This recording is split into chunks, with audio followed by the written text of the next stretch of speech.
దీప TV ప్రేక్షకులందరికీ శ్రావణ మాస శుభాకాంక్షలు. వరలక్ష్మి వ్రతం శ్రావణ మాసంలో అత్యంత శక్తివంతమైంది, మహా గొప్పనైనటువంటి వ్రతం వరలక్ష్మి వ్రతం. లక్ష్మీం క్షీర సముద్ర రాజతనయాం శ్రీరంగదామేశ్వరీం దాసీభూత సమస్త దైవ వనితాం లోకైక దీపాంకురాం శ్రీమన్నందకటాక్షలబ్ధ విభవద్ బ్రహ్మేంద్ర గంగాధరాం త్వాం త్రైలోక్య కుటుంబినీం సరసిజాం వందే ముకుంద ప్రియాం. మహాలక్ష్మ్యై నమః, వరలక్ష్మ్యై నమః. పురాతన కాలంలో చారుమతి అనేటువంటి ఒక బ్రాహ్మణ స్త్రీ, కుండినమ్ము అనేటువంటి ఒక పట్టణం, మగధ దేశంలో కుండినమ్ము అనేటువంటి ఒక ఊరిలో చారుమతి అనేటువంటి ఒక బ్రాహ్మణ స్త్రీ ఉండేటువంటిది. ఆమె తన భర్తను పతియే ప్రత్యక్ష దైవంగా చూసుకునేటువంటిది, అత్తమామలను ఆదరించేటువంటిది, ప్రతిరోజు ఇంట్లో లక్ష్మీదేవి పూజ చేసేటువంటిది.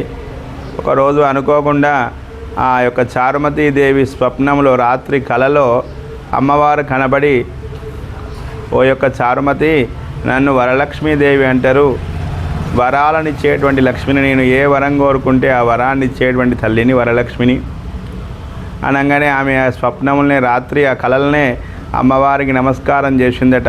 నమస్కారం చేసి ఆ స్వప్నములనే అమ్మవారికి పూజ చేసి సర్వమంగళ మాంగళ్యే శివే సర్వార్థ సాధికే శరణ్యే త్ర్యంబకే దేవి నారాయణి నమోస్తుతే అని అమ్మవారికి ప్రార్థన చేసేసరికల్లా అమ్మవారు, నీ యొక్క భక్తికి మెచ్చిన, నీవు ఇల్లును శుభ్రంగా ఉంచుకుంటావు, పతియే ప్రత్యక్ష దైవంగా నీ యొక్క భర్తను చూసుకుంటావు, అత్తమామలను ఆదరిస్తున్నావు, తోటివారితో అందరికి కూడా మితంగా మాట్లాడుతున్నావు, అందరి మధ్యలో గౌరవ మర్యాదలతో చూసుకుంటున్నావు. కాబట్టి నేను నీ యొక్క స్వప్నంలో కలబడ్డా, నీ యొక్క భక్తికి ప్రతిరోజు అమ్మవారిని పూజ చేస్తున్నావు, నీ యొక్క భక్తి శ్రద్ధలకు నేను మెచ్చిన, నీ స్వప్నంలో కనబడుతున్నా. ఈ శ్రావణ మాసంలో రాఖీ పౌర్ణిమకు ముందు, రాఖీ పౌర్ణిమ ఎప్పుడు వస్తుందో ఆ రాఖీ పౌర్ణిమకు ముందు వచ్చేటువంటి శుక్రవారం రోజున, రాఖీ పౌర్ణమికి ముందు వచ్చేటువంటి శుక్రవారం రోజున వరలక్ష్మి శుక్రవారం అంటారు. మొదటి శుక్రవారం కాకుండా రెండవ శుక్రవారం నేను వరలక్ష్మి యొక్క శుక్రవారం. ఆ రోజు నన్ను ప్రార్థన చేయండి. ఆ రోజు మీరు వీలైతే మీ ఇంటిలో కానీ, లేదైనా దేవాలయాలలో కానీ, లేదా వనముల యందు కానీ ఈ అమ్మవారి యొక్క పూజ చేసుకోవచ్చు. అమ్మవారి లక్ష్మీ స్వరూపం కాబట్టి అమ్మవారు, ఆ లక్ష్మీదేవి ఉన్నట్లయితే అమ్మవారి యొక్క విగ్రహాన్ని మట్టితో కానీ అమ్మవారి విగ్రహాన్ని చేసుకొని పురోహితుడిని తీసుకుపోయి, శ్రావణ మాసం వచ్చేటువంటి రెండవ శుక్రవారం రోజు పురోహితుడిని తీసుకుపోయి నా యొక్క వ్రతాన్ని, నేను చెప్పినటువంటి కథను ఈ చారుమతిని స్వప్నంలో నీ కలలో కనబడి చెప్పినట్టుగా పూజ చేయి. 12 కుడుములు వాయనం అందరికీ వచ్చినటువంటి ముత్తైదలకు దానం ఇవి. ఇది శక్తి ఉంటే వాళ్ళందరికీ గాజులు, పువ్వులు, శనిగలు వాయనం ఇచ్చి ప్రార్థన చేసినట్లయితే నీకు అనుకున్నటువంటి కోరికలన్నీ కలుగుతాయని చెప్పి అమ్మవారు స్వప్నంలో కళ్ళలో కనబడి చెప్పి మాయమైపోయింది. పోయేసరికల్లా తెల్లవారు, ఎప్పుడు తెల్లవారిందో అప్పుడే లేచింది ఆ యొక్క చారుమతి. లేచి తన భర్తకు, తన దగ్గర ఉండబడే వాళ్ళందరికీ కూడా రాత్రి నా కలలోపట వరలక్ష్మీదేవి కనబడ్డది. ఆమె యొక్క లక్ష్మీదేవి శ్రావణ మాసము రెండవ శుక్రవారం రోజున, మొదటి శుక్రవారం కాకుండా శ్రావణ మాసం ప్రారంభమైనాక రెండవ శుక్రవారం రోజున పౌర్ణిమకు ముందు వచ్చేటువంటి, రాఖీ పౌర్ణిమకు ముందు వచ్చేటువంటి శుక్రవారమే వరలక్ష్మి శుక్రవారం. ఆ రోజు నన్ను ప్రార్థన చేసినట్లయితే మీకు ఏ వరం కావాలంటే ఆ వరం ఇస్తా. నేను అష్టలక్ష్మిలలో ధనలక్ష్మి, ధాన్యలక్ష్మి, సంతానలక్ష్మి, సౌభాగ్యలక్ష్మి అని ఉంటుంది.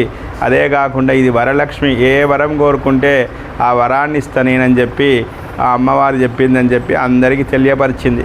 ఇప్పుడు వాళ్ళంతా కూడా సంతోషపడ్డారు. ఆ దగ్గర ఉండబడేటువంటి వాళ్ళంతా కూడా తన భర్త, అత్త, మామలు, ఇరుగు పొరుగు వాళ్ళందరూ కూడా సంతోషపడి శ్రావణ మాసం ఎప్పుడు వస్తుంది, రెండవ శుక్రవారం ఎప్పుడు వస్తున్నా అందరూ చూస్తుండేసరికల్లా శ్రావణ మాసం రానే వచ్చింది.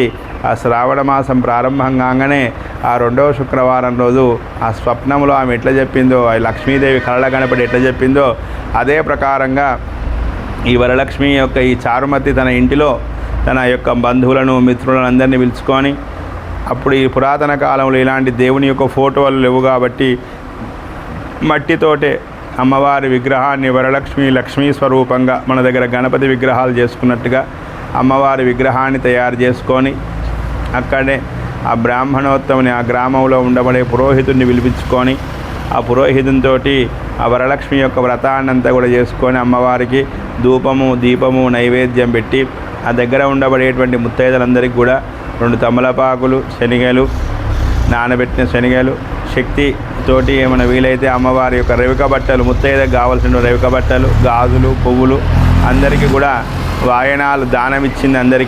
అందరికీ బొట్టు పెట్టి అమ్మవారి యొక్క తీర్థము ప్రసాదం అందరికీ పెట్టేసరికల్లా అందరు ఆ తీర్థ ప్రసాదాలు తీసుకొని అందరూ కలిసి ప్రదక్షిణ చేసిన అమ్మవారి విగ్రహం ముందర నిలబడి ఒక చుట్టూ పూజంతా అయినాక ప్రదక్షిణ చేసినట్టుగా ఒకసారి చుట్టూ తిరిగేసరికల్లా వారి శరీరం మీద ఉండబడేటువంటి ఆభరణాలన్నీ అంతకుముందు ఉండబడేటువంటి ఆభరణాలు పోయి అన్నీ బంగారు ఆభరణాలు అయిపోయినాయి. మొత్తం శరీరంలో మెడలకు బంగారు ఆభరణాలు, చేతులకు కాళ్లకు నడుముకు వడ్డాలాలు అన్ని బంగారు ఆభరణాలు అయిపోయినాయి. రెండో ప్రదక్షిణ చేసరికల్లా వాళ్ళ ఇండ్ల నుండి అనేకమైనటువంటి వాహనాలు వాళ్ళని తీసుకుపోయేటందుకు గుర్రం వాహనాలు, ఏనుగు వాహనాలు, రథాలు వచ్చినాయి. అరే ఈ ఒక్క ప్రదక్షిణ చేస్తే ఇట్లయింది, రెండో ప్రదక్షిణ చేస్తే ఇట్లయిందని మూడో ప్రదక్షిణ చేసరికల్లా వాళ్ళ ఇండ్లన్నీ కూడా బంగారుమయమైపోయినాయట.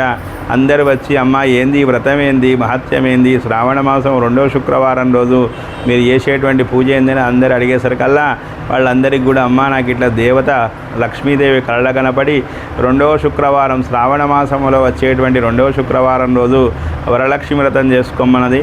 ఆ ప్రకారంగా నేను ఈ వ్రతాన్ని చేస్తే నా యొక్క శరీరంలో బంగారం అయిపోయింది, ఆభరణాలు అయిపోయినాయి, మా ఇళ్లలో నుండి వాహనాలు రథాలు వచ్చిన ఇండ్లు కూడా అన్ని బంగారమయమైపోయినాయి అనేసరికల్లా అప్పుడు దాన్ని విన్నటువంటి ఆ స్త్రీలందరూ కూడా ఈ వ్రతం చాలా గొప్పనైన వ్రతం, వరలక్ష్మి వ్రతం అని చెప్పి వాళ్ళందరూ కూడా ప్రతి సంవత్సరం ఆ వరలక్ష్మి చెప్పినట్టుగా వరలక్ష్మీదేవి యొక్క వ్రతాన్ని ఆ చారుమతీదేవి చెప్పినట్టుగా ఆ యొక్క బ్రాహ్మణ వనిత అయినటువంటి చారుమతి చెప్పిన ప్రకారంగా అందరూ కూడా అప్పటి నుంచి పురాతన కాలం నుంచి వెనుకటి నుండి అంటే కొన్ని సంవత్సరాల క్రితం నుంచి ఆనవాయితీగా అప్పటి నుంచి ఎప్పుడు శ్రావణ మాసంలో 2వ శుక్రవారం ఎప్పుడు వస్తుందో ఆ రోజు ఇప్పటికి కూడా ఇంట్లో ముత్తైదలు ఎవరింట్లో వాళ్ళు కానీ కొంతమంది ఇంట్లో వీలు కానప్పుడు సామూహికంగా గుడిలో కానీ అందరు కూర్చొని ఒక దగ్గర గౌరమ్మని చేసుకొని కలశాన్ని పెట్టుకొని అమ్మవారి స్వరూపమైనటువంటి కలశాన్ని ఇప్పుడు అన్నీ ఆ విగ్రహాలంటే మట్టి విగ్రహాలు కాకుండా ఇప్పుడు అన్నీ ఫోటోలు వచ్చినాయి కాబట్టి అమ్మవారి యొక్క లక్ష్మీదేవి ఫోటో పెట్టుకొని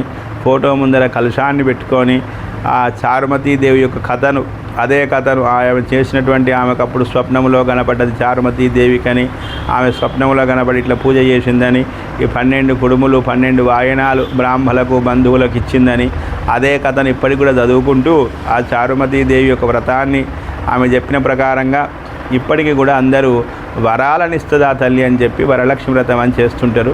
అది చాలా గొప్పనైన వ్రతం. ఇప్పుడు పుట్టినటువంటిది కాకుండా సనాతనం నుంచి పూర్వం నుంచి వచ్చినటువంటి వ్రతమేది అది.